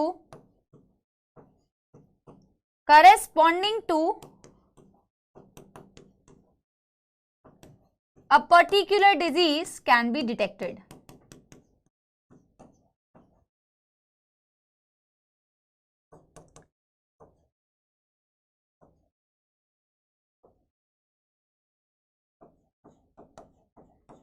सबसे इंपॉर्टेंट बात यही है बेटा, क्योंकि यही पूछते हैं, ये क्वेश्चन आया भी हुआ है नीट में, आपको मैं दिखाऊंगी भी। आप पेशेंट के बॉडी में एंटीजन को भी डिटेक्ट कर सकते हैं, एंटीबॉडी की प्रेजेंस को भी डिटेक्ट कर सकते हैं। पहला सवाल बेटा यही पूछते हैं कि आप पेशेंट में एंटीजन डिटेक्ट कर रहे हैं या एंटीबॉडी डिटेक्ट कर रहे हैं। बेटा एलाइजा में, ELISA is a technique where in बेटा सैंपल में अगर एंटीजन है बीमारी का उससे भी पकड़ा जा सकता है, एंटीबॉडी है बेटा तो भी पकड़ा जा सकता है। बच्चे सोचते हैं मैम एंटीबॉडी कहां से आया, मैम अगर ऑफकोर्स बीमारी है एंटीजन तो होगा पर एंटीबॉडी कहां से आया। बेटा याद तो तुम ये रखोगे, पर अभी मैं तुम्हें ये एक पर्टिकुलर, क्योंकि एलाइजा बहुत सारे टाइप्स के होते हैं, direct ELISA, indirect ELISA, sandwich ELISA, but कोई तुम्हारे काम का बेटा नहीं है। आप सिर्फ ये लाइन को समझने के लिए, उसके पीछे की कॉन्सेप्ट को समझने के लिए ये वाली चीज मेरे साथ बना सकते हैं, बट जब भी रिवाइज करेंगे तो ये एक लाइन बेटा इनफ है। मेरी बात समझ रहे हो? ठीक है, चलो आपको मैं पहले तो ये बता देती हूं कि एंटीजन और एंटीबॉडी दोनों कैसे डिटेक्ट कर पा रहे हो। बेटा अगर आपको कोई बीमारी है, अगर कोई पेशेंट है, तो बेटा दो पॉसिबिलिटी होगी ना बेटा उसमें। एक तो बीमारी अगर उसे है, तो अगर है बीमारी, आई एम सेइंग पेशेंट लिखा है ना, पेशेंट को बीमारी है, पेशेंट तो बेटा ठीक है, उसकी बॉडी में एंटीजन हो सकता है या नहीं, हो सकता है कि नहीं, सैंपल में, ब्लड में, या तो मैम उस ब्लड में एंटीजन के करस्पॉन्डिंग एंटीबॉडी भी तो हो सकता है ना बच्चों। भाई अगर तुम्हारे बॉडी में फॉरेन कोई भी पैथोजन नहीं है तो बॉडी भी तो फाइट करती है ना, बॉडी फाइट करेगी तो बॉडी बेटा उस एंटीजन के करस्पॉन्डिंग एंटीबॉडीज भी तो बनाएगी। बॉडी उस एंटीजन के अगेंस्ट एंटीजन के करस्पॉन्डिंग एंटीबॉडी भी तो सिंथेसाइज करेगी ना। अगर पैथोजन है, तुम्हारी इम्यून सिस्टम ऐसी बैठी थोड़ी हुई है, तो तुम्हारी बॉडी भी तो उस एंटीजन के रिस्पॉन्स में एंटीबॉडी भी तो बनाएगी। तो या तो तुम बेटा उस पेशेंट के बॉडी के अंदर एंटीजन्स को डिटेक्ट कर लो, एंटीजन को डिटेक्ट कर लोगे कि यार ये एंटीजन मिला है तो डेफिनेटली ये बीमार है। एंटीजन को नहीं पकड़ पा रहे हो, तो अगर कोई एंटीबॉडी तुमने पकड़ी तो तुम्हें जो डिटेक्शन करते हैं उनको तो ये इंफॉर्मेशन है कि अरे भाई ये एंटीबॉडी इसकी बॉडी के अंदर कैसे बन गई। अगर ये एंटीबॉडी बनी है तो ये एंटीबॉडी तो मैम इस बीमारी के लिए बनती है, तो यानी कि आपको वो बीमारी है, ये भी कंफर्म हो सकता है अगर तुमने अपनी बॉडी के अंदर एंटीबॉडीज को डिटेक्ट करवाया या एंटीजन को डिटेक्ट करवाया। एलाइजा एंजाइम लिंक्ड इम्यूनोसॉर्बेंट ऐसे में आप एंटीजन की भी प्रेजेंस को डिटेक्ट कर सकते हो, आप एंटीबॉडी की भी प्रेजेंस को डिटेक्ट कर सकते हो। मैं एक एग्जांपल लेके आपको समझाती हूं कि एलाइजा में क्या किया जाता है, बट मैं यहां पे लिख दे रही हूं ऑलरेडी, दिस इज अतिरिक्त ज्ञान। जिन बच्चों को नहीं करना आप नहीं कर सकते हो, कोई दिक्कत नहीं है, बट बेटा मेरा फर्ज है कि मैं आपको एटलीस्ट एक इसके पीछे के कॉन्सेप्ट को तो समझाऊं ना यार। डायरेक्ट लिखवा तो मैं सकती हूँ, मैं तो बोलती भी हूँ आपको कि देखो इवेंचुअली एनसीईआरटी याद रखो, ठीक है। समझो बेटा कि मेरे को सैंपल में डिटेक्ट करना है कि उस बंदे को अगर बीमारी है, मैं एंटीजन डिटेक्ट कर रही हूँ। हम क्या करते हैं, एलाइजा की पूरी बेटा एक प्लेट होती है, बट उतनी कहानी में तो मैं नहीं जा रही हूँ। प्लेट खाने वाली प्लेट नहीं होती है बेटा, उनकी अपनी एक टेस्टिंग की एक होती है। मैं क्या कर रही हूँ बेटा, आई वॉन्ट टू डिटेक्ट, मैं यहाँ पे लिख रही हूँ, मैं तुम्हें इस टेक्निक में दिखा रही हूँ, डिटेक्ट एंटीजन। एंटीजन को शॉर्ट में लिखते हैं एजी, एजी लिखते हैं बेटा, antigen in the blood sample. आपने जिस बंदे का ब्लड निकाला बेटा, उस बंदे के ब्लड सैंपल में आप किस चीज को डिटेक्ट कर रहे हो बेटा, उस बंदे के ब्लड सैंपल में आप एंटीजन को डिटेक्ट करना चाहते हो। अगर आपको एंटीजन डिटेक्ट करना है तो उसकी टेक्निक अलग तरीके से की जाती है, अगर आपको एंटीबॉडी डिटेक्ट करना है उसकी टेक्निक अलग तरीके से की जाती है, बट बिल्कुल प्रोसीजर सेम है। मैं सस्पेक्ट कर रही हूं बेटा, मेरा सस्पेक्ट क्या है, मैं क्या सस्पेक्ट कर रही हूं, मैं ये सस्पेक्ट कर रही हूं कि पेशेंट के सैंपल में एक पर्टिकुलर एंटीजन है या नहीं है, बट मैं मान के चल रही हूं है। मैं डिटेक्ट क्या कर रही हूं, मैं मान के चल रही हूं है, तो मैं है के अगेंस्ट में ये प्रोसेस करते हैं। मतलब हम ये सोचते हैं कि बंदा पॉजिटिव है, नहीं होगा तो मुझे रिजल्ट में पता चल जाएगा, बट मैं मान के चल रही हूं कि पेशेंट की बॉडी के अंदर मैम वो पर्टिकुलर एंटीजन प्रेजेंट है। तो हम जो बेटा करते हैं एक्सपेरिमेंट एलाइजा में, ये एलाइजा प्लेट होती है, ये एलाइजा की प्लेट होती है। तो हम सबसे पहले, जैसे बेटा आपको मैं एक एग्जांपल दूं, जैसे हम अगर कभी वो बनाते हैं ना, केक बनाते हैं, तो हम अपने जो उसका जो कंटेनर होता है, मेरे को नहीं पता, मैं बेकिंग नहीं करती हूँ, तो बेकिंग में क्या करते हैं, उस प्लेट में पहले बटर की पूरी कोटिंग कर देते हैं, लेप लगा देते हैं ताकि चिपके ना, या तो बटर पेपर लगा देते हैं। याद है क्या बेटा, अगर किसी ने देखा हो, पूरा बटर से उसको बेटा, पूरे बटर से उसकी कोटिंग कर देते हैं प्लेट की, फिर उस पर अपना बैटर डालते हो, अपना सारा माल मटेरियल डालते हो, ताकि जब केक फाइनली बन के निकले ना, तो प्लेट को जब हिलाओ तो उसमें चिपके ना, है ना। तुम यहाँ पे बेटा बटर की तो कोटिंग नहीं करते हो, तुम किसकी कोटिंग करते हो, एंटीजन के अगेंस्ट जो एंटीबॉडी होता है उसे हम आर्टिफिशियली बनाते हैं कि अगर ये पर्टिकुलर एंटीजन पेशेंट की बॉडी के अंदर है एक्स बीमारी का, तो उसके रिस्पॉन्स में जो एंटीबॉडी बनती है ना मैम, उसकी शक्ल सूरत ऐसी दिखती है। हमारे पास बेटा वो बने बनाए होते हैं, अगर मुझे एंटीबॉडी डिटेक्ट करना होता ना बेटा, तो उसके एंटीजन को भी हम आर्टिफिशियली बना सकते थे। एंटीजन जब बॉडी में हमारे होता है ना बेटा, तो हमारी बॉडी तो उसके अगेंस्ट में एंटीबॉडी बनाती है, बट मैं फिलहाल बॉडी के अंदर की एंटीबॉडी को डिटेक्ट नहीं कर रही ना, मैं क्या डिटेक्ट कर रही हूँ, पेशेंट में एंटीजन है या नहीं है, मैं मान के चल रही हूँ है, मैं उस चीज को डिटेक्ट कर रही हूँ। तो मैंने मैम उस एंटीजन के करस्पॉन्डिंग जो एंटीबॉडी बनती है ना, एंटीबॉडी को मैंने आर्टिफिशियली बनाया हुआ था, और एंटीबॉडी को बेटा मैंने इस तरीके से प्लेट पे चिपका दिया, मैंने प्लेट पे उसकी कोटिंग कर दी। ये मैं एंटीबॉडी दिखा रही हूँ बेटा, ऐसा ही दिखता है ह्यूमन हेल्थ एंड डिजीजेस में, अभी हम पढ़ेंगे। तो पहले स्टेप में मैंने किया क्या, एंटीबॉडी जिसको शॉर्ट में लिखा जाता है बेटा AB, करस्पॉन्डिंग टू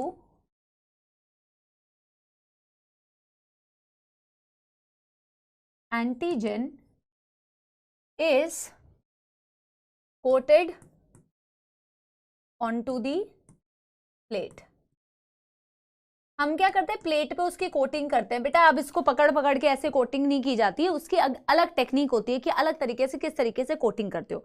बट बेटा आपको मेक श्योर करना है कि अगर किसी एंटीबॉडी से जब तुम उसको कोट कराने की कोशिश कर रहे थे ना, तो अगर कोई भी ऐसी एंटीबॉडी है जो चिपकी ना हो प्लेट पे, सिर्फ ऊपर ऊपर प्रेजेंट है, प्लेट पे चिपकी नहीं है, तो तुम्हें मेक श्योर करना है कि अगर कोई चिपकी हुई एंटीबॉडी नहीं है, उस अनवांटेड एंटीबॉडी को तुम इस प्लेट में से रिमूव कर दो। तो जब तुम ये वाला स्टेप कर लेते हो ना बेटा, फिर तुम इसकी वॉशिंग करते हो, वॉश इनकी मैं बार बार कह रही हूँ, कोटिंग हमारे रेगुलर डे में जैसे हम तेल कोटिंग कर रहे हैं वैसा नहीं है। रेगुलर डे में जो वॉशिंग करते हैं सर्फ एक्सेल से अपने कपड़ों की वॉशिंग मशीन में डाल के, वैसे वॉशिंग नहीं बेटा, इनकी अलग टेक्निक होती है। यहाँ वॉश करने का मतलब है excess of antibody which is not stick to the plate, it is बेटा वॉश्ड आउट, उसको हमें हटाना है। तो वॉशिंग का मतलब यहाँ पे क्या है, excess of antibody not stick to the plate, not stick to the plate is removed। इसका मतलब ये है,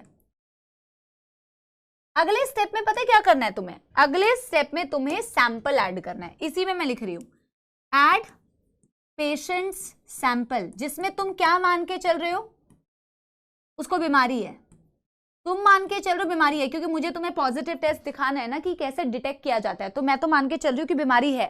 सैंपल ऐड करोगे, सैंपल में क्या प्रेजेंट है बेटा, एंटीजन प्रेजेंट है, और आपको पता ही है एंटीजन एंटीबॉडी एक दूसरे के कॉम्प्लीमेंट्री है या नहीं है, है या नहीं है बेटा। अब देखो तुमने ऑलरेडी उस एंटीजन के कॉम्प्लीमेंट्री एंटीबॉडी डाल रखी थी, जो भी नहीं चिपके थे समझो वो वॉश ऑफ करके निकल गए। बेटा मैं कम बना रही हूं, कोई दिक्कत नहीं है।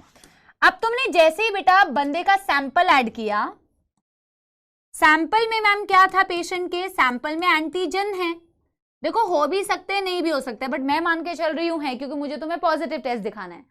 सैंपल डालते ही बेटा इस एंटीजन के करस्पॉन्डिंग इस एंटीबॉडी के करस्पॉन्डिंग एंटीजन आएंगे, मैं ग्रीन कलर से दिखा रही हूं, और क्योंकि वो इस एंटीबॉडी के करस्पॉन्डिंग थे, जाके बेटा बैठ जाएंगे, चिपक जाएंगे इनके साथ में। एंटीजन एंटीबॉडी एक दूसरे के लिए कॉम्प्लीमेंट्री होते हैं, जैसे लॉक एंड की, जैसे लॉक एंड की। एक स्पेसिफिक एंटीजन अपने एंटीबॉडी के लिए बेटा कॉम्प्लीमेंट्री होता है। अब ये एंटीजन जाके, ये एंटीजन कहाँ था, सैंपल में, और ये एंटीबॉडी कहाँ था, तुमने लगाया हुआ था, ये दोनों जाके बेटा बाइंड कर जाएंगे, बट तुम्हें नहीं पता चल रहा अभी एक्सपेरिमेंट के दौरान कि ये बाइंड किए हैं या नहीं है। तुम्हें नहीं पता चल रहा है इस एक्सपेरिमेंट के दौरान कि ये बाइंड किए हैं या नहीं है। तुम्हें पता करवाने के लिए ही तो बेटा एंजाइम लिंक्ड इम्यूनोसॉर्बेंट ऐसे बोलते हैं इसे, एंजाइम लिंक्ड। अब तुम्हें अगर पता करना है तो जैसे बेटा डीएनए तुम्हें पता नहीं चल रहा था कि आपके जेल में रन कर रहा है कि नहीं कर रहा, तो तुम्हें पता करने के लिए क्या करना पड़ा, स्टेन करना पड़ा, स्टेन करके यूवी रेस के अंदर देखना पड़ा, तभी तुम्हें ब्राइट ऑरेंज कलर के बैंड्स नजर आए ना, तभी तुम्हें ब्राइट ऑरेंज कलर के बेटा बैंड्स नजर आए, ऐसे तुम्हें थोड़ी नजर आए। तो यहां पे भी तुम्हें नजर थोड़ी आ रहा है, नजर आने के लिए कि ये बाइंडिंग हुई भी है या नहीं, अब तुम क्या करोगे बेटा, ऐड एंजाइम लिंक्ड। अच्छा मैं आपको बताती हूं किया क्यों, add enzyme linked antibody complementary to the antigen.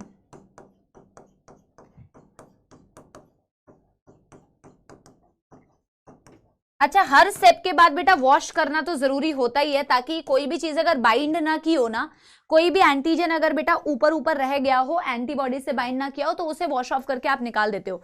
तो वॉशिंग हर स्टेप में होती है। मैं लिख नहीं रही हूं क्योंकि तुम्हें ये पूरी प्रोसेस को बेटा रटना तो है नहीं, तो समझाने के लिए ना कि कैसे डिटेक्ट करते हो एंटीजन को, तो मैं बार बार लिख नहीं रही हूं।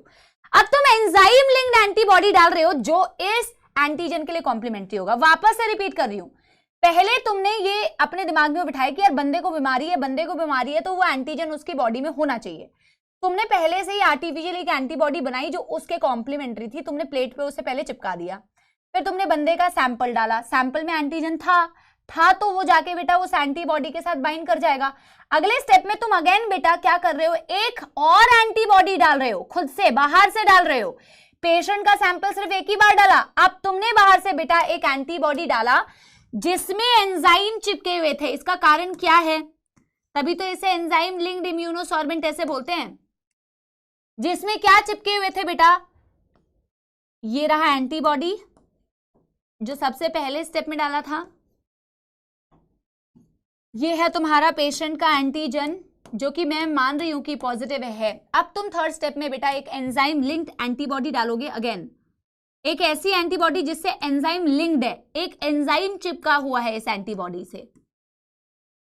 ये बेटा ये एंटीबॉडी तुमने अब ऐड किया है, 2 बार तुमने एंटीबॉडी ऐड किया, एक पहली बार चिपका के रखा हुआ था और एक दूसरी बार तुमने ऐड किया जिसमें एक एंजाइम चिपका हुआ है। पता है क्यों तुमने ये बेटा ऐड करवाया?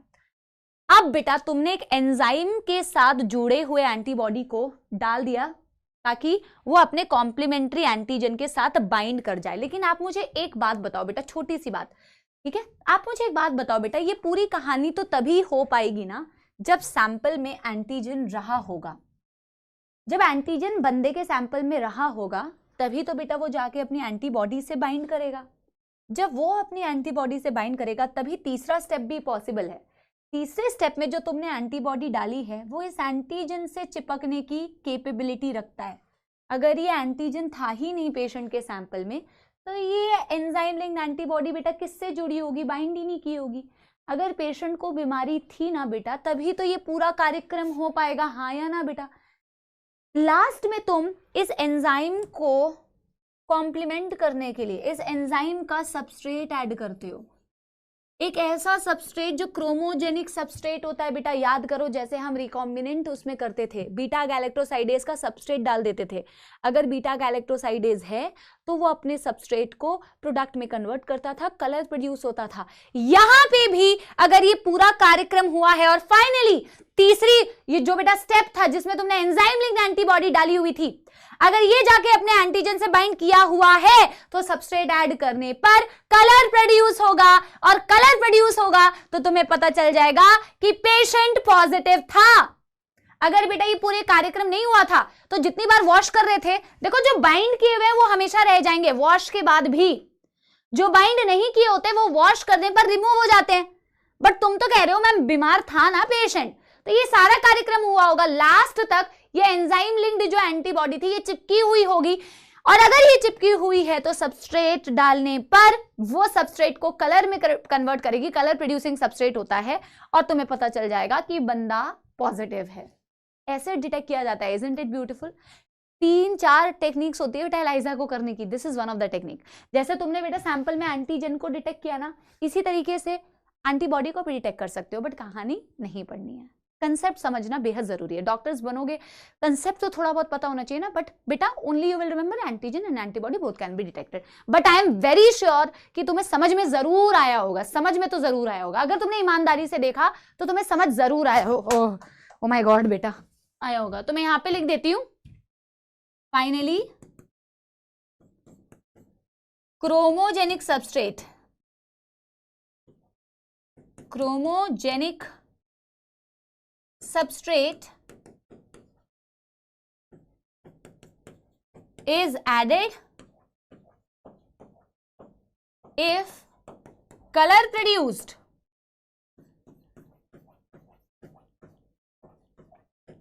test positive। S का मतलब है यहां सबस्ट्रेट जिसको एंजाइम तोड़ेगा, और अगर एंजाइम है तभी तोड़ पाएगा। एंजाइम कब रहेगा? जब सैंपल में एंटीजन रहा होगा। समझ गए? तो एलाइजा टेस्ट आ गया बेटा, positive test. Done done done बेटा। किसी को कोई दुख दर्द समस्या, इसको यहां तक लिख लो बेटा। तीसरी जो टेक्निक है that is autoradiography. Again बेटा it will take some time कि मैं उसे एक्सप्लेन करूं, तो मैं उसकी एक्सप्लेनेशन, उसका कंटिन्यूएशन हम अगली क्लास में करेंगे, क्योंकि बहुत छोटे छोटे टॉपिक्स बच गए हैं।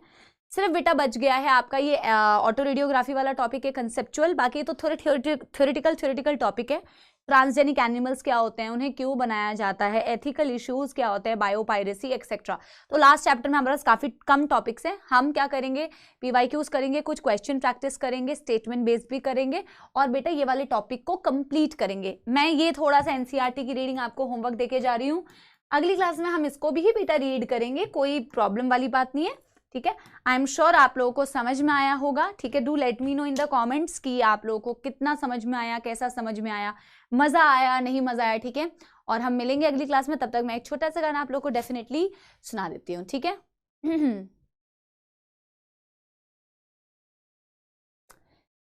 चलो आई थिंक यही गाना आपको अभी मोटिवेट करना चाहिए, और बेटा ठीक है, भले ही ये गाना 100 बार क्यों ना मैं गा दूं, बट ये ऑलवेज ऑलवेज ऑलवेज मोटिवेटिंग रहता है ना। एक गाना जो मैं आई थिंक, पता नहीं मैंने तुम्हारे बैच में कितनी बार गा दिया, बट एनीवे बेटा I will always be on repeat mode because there are so many songs that I have you know, so far sung for you guys. रास्ते हैं भागे पाँव से आगे, जिंदगी से चल कुछ और भी मांगे। रास्ते हैं भागे पाँव से आगे, जिंदगी से चल कुछ और भी मांगे। क्यों, बहुत ऊंचा सुर है, क्यों सोचना है जाना कहाँ, जाए वही ले जाए जहाँ, बेसब्रियां बेसब्रियां। तो इसी बात के साथ में बेटा हम मिलते हैं अगली कक्षा में, तब तक के लिए आप लोग पढ़ाई करते रहिए। All the very very best, thank you.